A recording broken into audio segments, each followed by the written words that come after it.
Hello everyone, welcome to my channel tech learner. आप लोगों ने टिक टैक टो गेम तो बहुत खेला होगा, लेकिन आज हम इस वीडियो में देखेंगे कि टिक टैक टो ऐप बनाया कैसे जाता है, वो भी एक इजी वे में बाय यूजिंग जावा लैंग्वेज। तो बिना टाइम वेस्ट किए चलते हैं हम अपने एंड्रॉयड स्टूडियो की तरफ।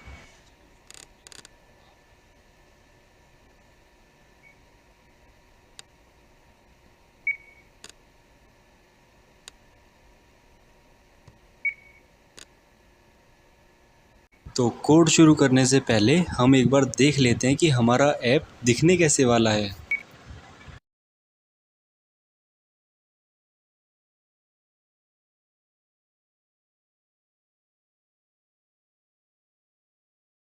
तो जैसे कि आप देख सकते हैं, मैंने कोड पहले से ही तैयार किया हुआ है ताकि आप लोगों का टाइम वेस्ट ना हो और हम जल्दी सीख सकें।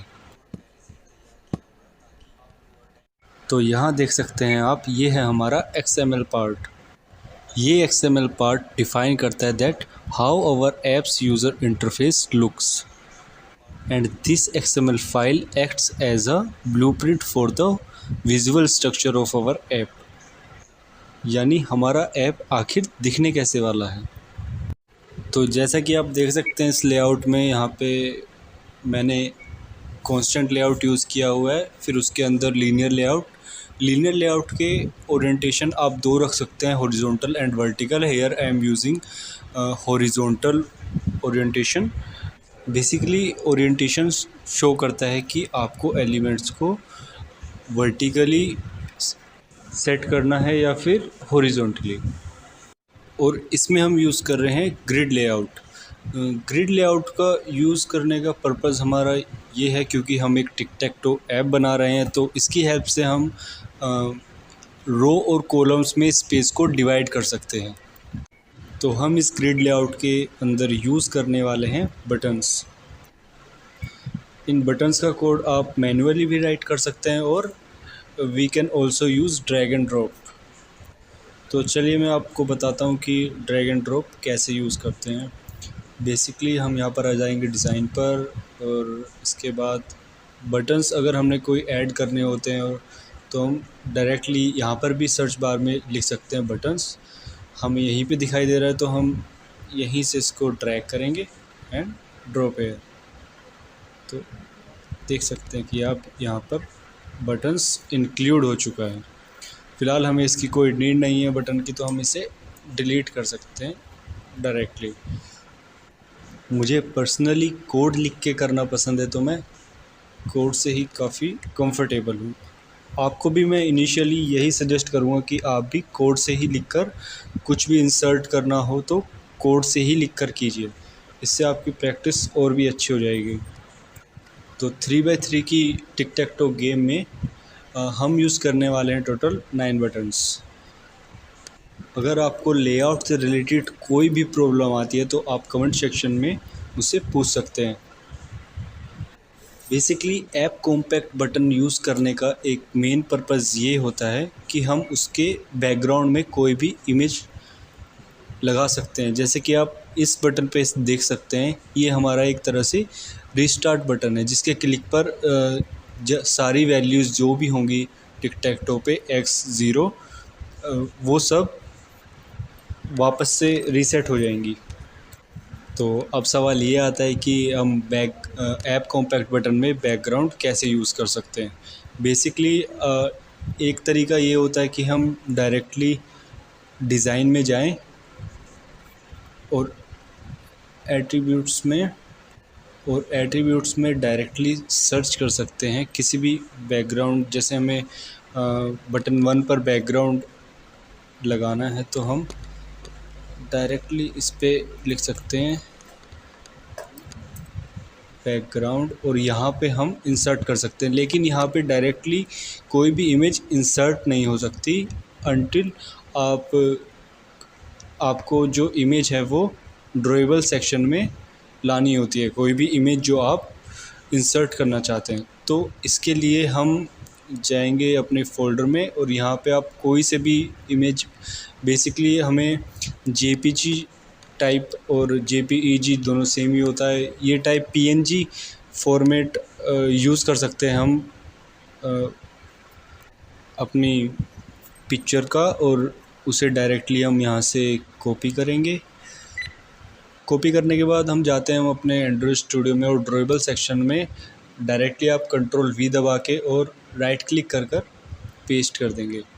यहाँ पे आप इसे ओके करेंगे और यहाँ पर ये आ गई जो हमने नाम दिया था। ड्रॉएबल सेक्शन में पेस्ट करने से पहले आपको ये चेक करना होता है कि इसकी नेम कन्वेक्शन जो है वो सिर्फ लोअर केस लेटर में हो। फॉर एग्ज़ाम्पल जैसे हम इसको पेस्ट करते हैं तो देखिए BTN ये तीनों लोअर केस में है। हम ना तो इसमें कोई नंबर यूज़ कर सकते हैं और ना ही कोई स्पेशल कैरेक्टर और ना ही कैपिटल लेटर्स यूज़ कर सकते हैं।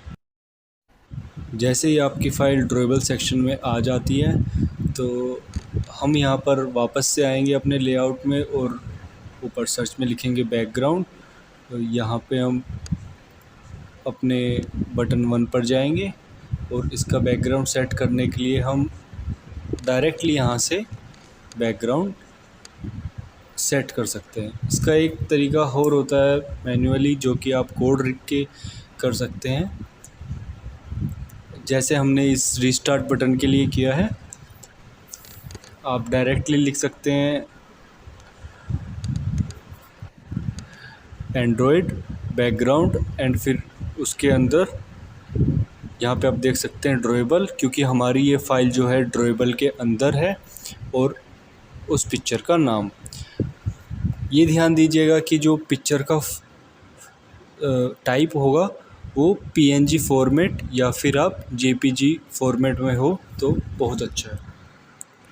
अगर आप लेआउट्स के बारे में और जानना चाहते हैं और डीप जानना चाहते हैं कि ये कैसे बना है और भी बाकी सब, तो आप मेरे को कमेंट सेक्शन में बता सकते हैं। मैं इसके ऊपर एक सेपरेट वीडियो बना दूँगा। तो अब आ जाते हैं हम अपनी मेन एक्टिविटी के अंदर। जैसे कि यहाँ पे लिखा हुआ है मेन एक्टिविटी डॉट जावा, यानी we are using Java language in this. तो बेसिकली हम इसमें अपना लॉजिकल पार्ट यानी बैकएंड पार्ट जो होता है वो इम्प्लीमेंट करते हैं। जैसे मान लो कि किसी बटन के क्लिक होने पर क्या चीज़ परफॉर्म होती है। जैसे हमने अपनी वीडियो के स्टार्टिंग में देखा था कि हम फर्स्ट बटन या किसी भी बटन के ऊपर क्लिक करने पर X या O शो होता है, तो वो चीज़ें यहीं से इम्प्लीमेंट की जाती हैं। फ़िलहाल आप इतना कोड देख के घबराना मत, हम इस चीज़ को स्टार्टिंग स्टेप बाय स्टेप समझेंगे तो आपको ये बहुत ही ईजी लगने वाला है। तो जैसे कि हमने यहाँ पर लिखा हुआ है बटन BTN 1, BTN 2, BTN 9 तक और BTN स्टार्ट। तो बेसिकली हमने यहाँ पर बटन इनिशलाइज़ किए हुए हैं। हमें 9 बटन, टोटल 10 बटन चाहिए होंगे। 9 बटन तो वो जो हम टिक टैक टो में यूज़ करने वाले हैं अपने गेम में, और BTN रीस्टार्ट इसलिए कि ताकि हम रीस्टार्ट कर सकें। सो बेसिकली यहाँ पर हमने जो ये नाम दिया हुआ है, आप इसकी जगह कुछ भी नाम दे सकते हैं, पर रिलेवेंट यही होगा कि आप बटन की आईडी से जो आपने आईडी का नाम दिया हुआ है वही नाम दें। इससे क्या होगा, आपको आसानी रहेगी ये पता करने की में कि आपने किस आईडी को क्या नाम दिया हुआ है। बेसिकली ये आईडी क्या है, तो यहाँ पर हम अपनी XML फाइल में आ जाते हैं। तो यहाँ पे आप देख सकते हैं हर बटन और टेक्स्ट का जो भी हमें बैकएंड पार्ट में यूज़ करनी होती है, हम उसकी एक आईडी दे देते हैं ताकि हम उसे वहाँ पर कॉल कर सकें और यूज़ कर सकें। तो यहाँ पे हमने बटन को इनिशियलाइज़ कर दिया है। तो बेसिकली आप अभी इसी पर ध्यान देना, स्ट्रिंग वाले पार्ट को, और ये काउंट और सिंबल पे अभी ध्यान मत देना। तो चलते हैं हम ऑन क्रिएट की तरफ। So on create is a starting point, और हम यहाँ देख सकते हैं सेट कंटेंट व्यू। बेसिकली हम अपना यहाँ पर जो हमारा लेआउट है एक्टिविटी मेन, हम ये सेट कर रहे हैं। और इसके अंदर हम देख सकते हैं हमने लिखा हुआ है BTN 1 equals to find view by ID r.id.btn1। तो अब ये क्या है? बेसिकली ये जो हमने लिखा है btn1, ये वो है जो हमने यहाँ पर बटन का कोई भी नाम दिया था। ये आप कुछ भी रख सकते हैं। आप btn फर्स्ट रख सकते हैं, btn मैंने btn1 रखा है। और ये जो फाइंड व्यू बाय आईडी है, ये अलाउ करता है to access and work with user interface elements you designed in your app. और जो इसके अंदर आप देख सकते हैं ये आर है, ये डिनोट करता है रेफरेंस टू ऑल रिसोर्सेज, जैसे लेआउट हो गया, इमेजेस हो गई, आईडीज़ हो गई। And ID is use to access the resource ID. Basically हम यहाँ पर जैसे हमने btn1 हमने बटन 1 लिया है, तो button 1 equals to find view by ID r.id.btn1। ये जो btn1 है, ये हम लेआउट फाइल में आएंगे तो हमने फर्स्ट बटन का आईडी दी हुई है। तो बेसिकली हम यहाँ पर इसे यूज़ कर रहे हैं। इस पे हम कुछ भी ऑपरेशंस आप परफॉर्म कर सकते हैं, लाइक ऑन क्लिक btn1 की क्या परफॉर्म हो, कोई टोस्ट हो या फिर कुछ भी, एनीथिंग एल्स। ऐसे ही हमने सभी बटन्स की आईडी फाइंड कर दी। तो अब आ जाते हैं हम पब्लिक वॉइड चेक के अंदर।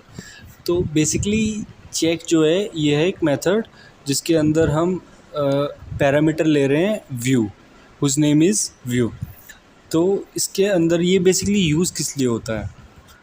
एंड्रॉयड में बेसिकली ये मेथड इसलिए यूज़ होता है ताकि हम यूज़र इंटरफेस एलिमेंट्स, जैसे बटन के साथ कुछ भी किया जाता है, जैसे हम उस पर क्लिक कर रहे हैं तो हमें पता चल सके कि किस बटन पे क्लिक हुआ, उसका व्यू आ सके बेसिकली। और उसके नीचे हमने बटन करंट नाम के, btn करंट नाम के एक वेरिएबल बनाया हुआ है जिसके अंदर हम व्यू ले रहे हैं बटन। बेसिकली ये जो आप ब्रैकेट में बटन देख रहे हैं ये यूज़ होता है टाइप कास्ट के लिए, क्योंकि व्यू को हम डायरेक्टली बटन ऑब्जेक्ट के वेरिएबल में डायरेक्टली नहीं स्टोर कर सकते, तो इसलिए हमने इसको बटन में टाइप कास्ट किया है। अब जैसे ही हम किसी भी बटन पे क्लिक करते हैं तो उसका व्यू हमारे पास आ जाएगा। तो अब हम देखेंगे इफ़ कंडीशन। जावा में आपने इफ एल्स कंडीशन तो पढ़ी होंगी, तो मैं ये मान के चल रहा हूँ कि आपको बेसिक जावा आती है। अगर आपको कोई भी इशू है जावा से रिलेटेड तो आप मेरे को कमेंट सेक्शन में बता सकते हैं, मैं उसके लिए एक सेपरेट वीडियो बना दूँगा। तो बेसिकली इफ़ के अंदर हमने यहाँ पे लिखा है btn.getText.toString.equals empty string। Basically it is denoting a empty string, यानी अगर btn हमने कुछ भी क्लिक किया तो btn करंट में हमें उसका व्यू मिल जाएगा, और अगर वो एम्प्टी है, इफ़ इसका मतलब है कि अगर उस पर कुछ नहीं है अभी टेक्स्ट, क्योंकि बेसिकली ये जो गेट टेक्स्ट है .toString ये टेक्स्ट एक्सट्रैक्ट करने के लिए होता है। अगर उस बटन पे कुछ नहीं है, वो एम्प्टी है, तो जो काउंट होगा वो प्लस प्लस हो जाएगा। अब ये काउंट हमने क्यों यूज़ किया है? जैसा कि आप ऊपर देख सकते हैं कि हमने काउंट को 0 से इनिशियलाइज़ किया हुआ है। तो बेसिकली हमने काउंट को इसलिए यूज़ किया हुआ है क्योंकि जब भी हम अपना गेम खेलेंगे तो फर्स्ट यूज़र चलेगा, फिर सेकंड यूज़र चलेगा, तो ये तब तक नहीं जीतेंगे तब तक या तो किसी 3 बटन पे वैल्यू आ नहीं जाती, क्योंकि अगर 3 बटन पे किसी पे वैल्यू सेम होगी तभी वो जीत सकता है। तो स्टार्टिंग में पहले या दूसरे बटन पे क्या है, इससे क्या ही फ़र्क पड़ेगा। तो जो विन और लूज़ की कंडीशन जो रहती है वो तो तभी आती है जब किसी भी 3 बटन पे सेम सिंबल आ जाता है। तो मान लो अब हमने किसी बटन पे क्लिक किया तो यहाँ पे btn करंट के अंदर उसका व्यू आया, उसके बाद हमने चेक किया कि क्या वो स्ट्रिंग एम्प्टी है, उसके बाद हमने काउंट प्लस प्लस कर दिया। अब हमारी काउंट की जो वैल्यू हो चुकी है वो हो चुकी है 1। तो अब हमने यहाँ पे यूज़ किया सिंबल इक्वल्स टू 0। तो बेसिकली हमने सिंबल को इनिशियलाइज़ कर दिया 0 से। कि अगर सिंबल ज़ीरो है तो हम BTN करंट यानी जिस भी हमने बटन पे क्लिक किया है उस पर हम सेट टेक्स्ट, बेसिकली ये यूज़ होता है टेक्स्ट को सेट करने के लिए। तो हम उस पर क्या सेट कर देंगे, X। अब आप सोच रहे होंगे कि हमने ये सिंबल क्यों यूज़ किया है।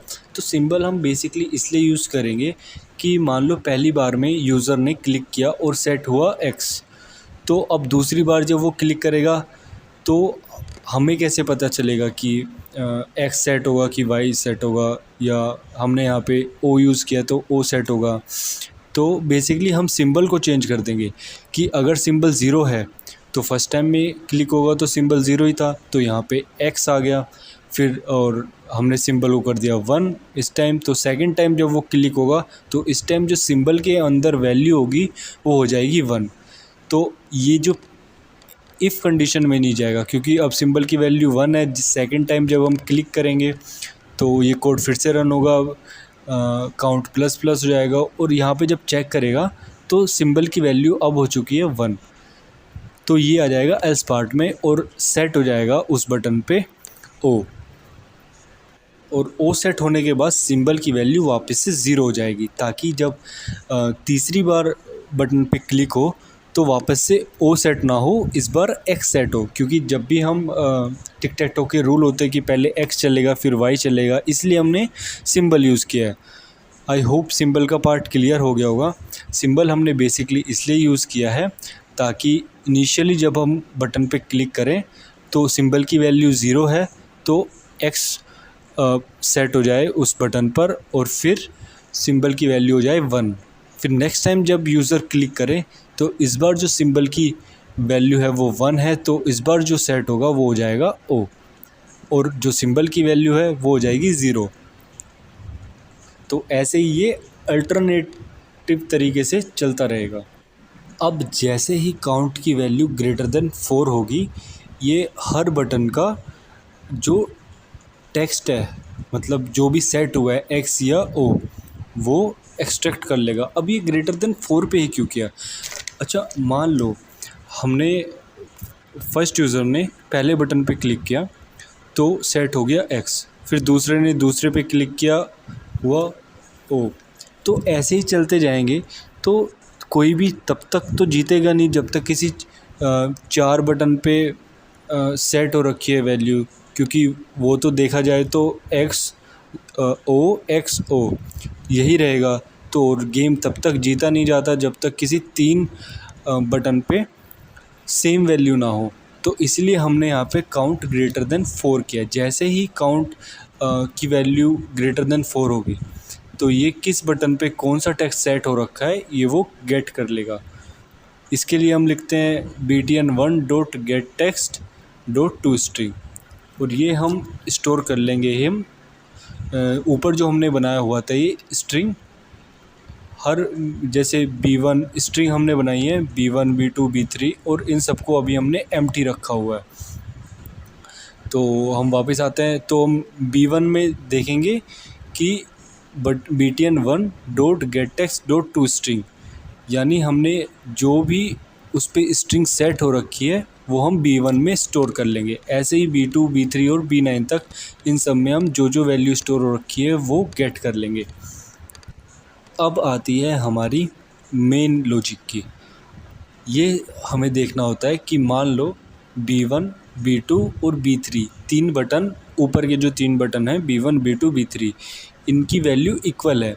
तो इसके लिए हमने यहाँ पे यूज़ किया है b1 dot equals b2 and b2 equals b3, यानी b1 b2 के इक्वल हो और b2 b3 के इक्वल हो। अब यहाँ पे हमने एंड ऑपरेटर यूज़ किया है। आई होप आपको इसके बारे में पता होगा बिकॉज़ ये जावा का बेसिक है।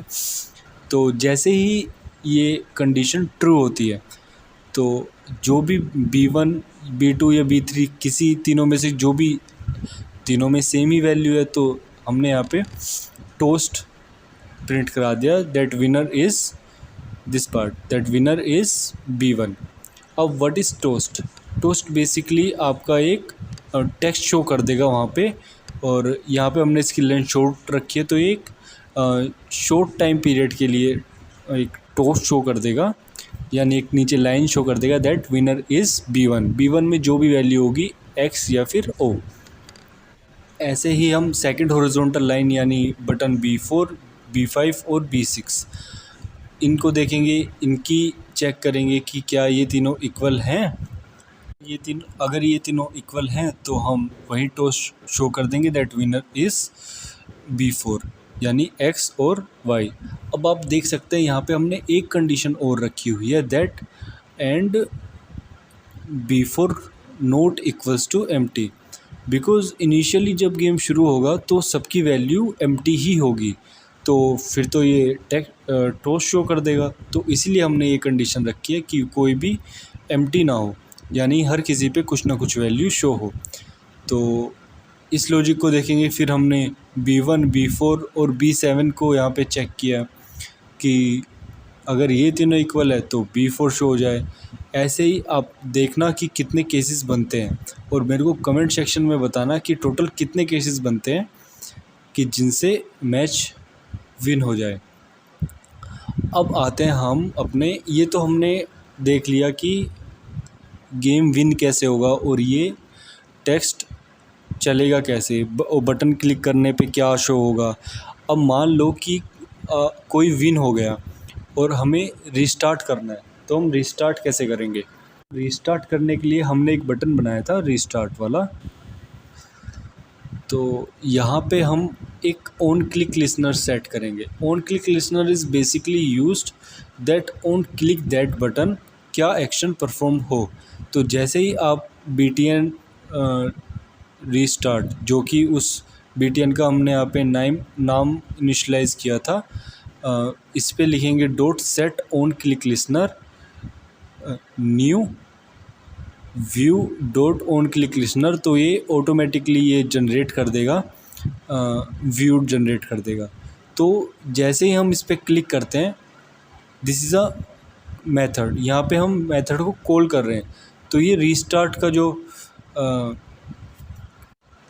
एक्चुअली आई अपोलोजाइज, ये रीस्टार्ट मेथड नहीं, ये फंक्शन बोला जाता है इसको। तो बेसिकली यहाँ पे रीस्टार्ट का फंक्शन कॉल हो जाएगा और इसका हमने फंक्शन यहाँ बनाया हुआ है। तो जैसे ही ये कॉल होगा यहाँ पे आएगा और उसके बाद BTN 1 dot set text empty, यानी जो सारे टेक्स्ट हैं वो एम्प्टी हो जाएंगे, यानी उस पर अब कुछ भी शो नहीं होगा और जो काउंट हमारा ज़ीरो जाएगा और सिंबल भी हमारा ज़ीरो ही, यानी सब कुछ फिर से इनिशियलाइज हो जाएगा। तो on click that restart button ये एक्शन परफॉर्म होगा। तो अब हमारा ऐप कंप्लीट हो चुका है। अगर इस वीडियो से रिलेटेड आपको कोई भी डाउट हो तो आप कमेंट सेक्शन में पूछ सकते हैं, और अगर आप किसी टॉपिक पे एक सेपरेट वीडियो बनवाना चाहते हैं तो आप वो भी कमेंट सेक्शन में लिख सकते हैं। That's all for today. Thank you guys. If you really found this video helpful, please like and subscribe. और अगर आपका कोई भी क्वेश्चन होता है तो please leave it on comment section.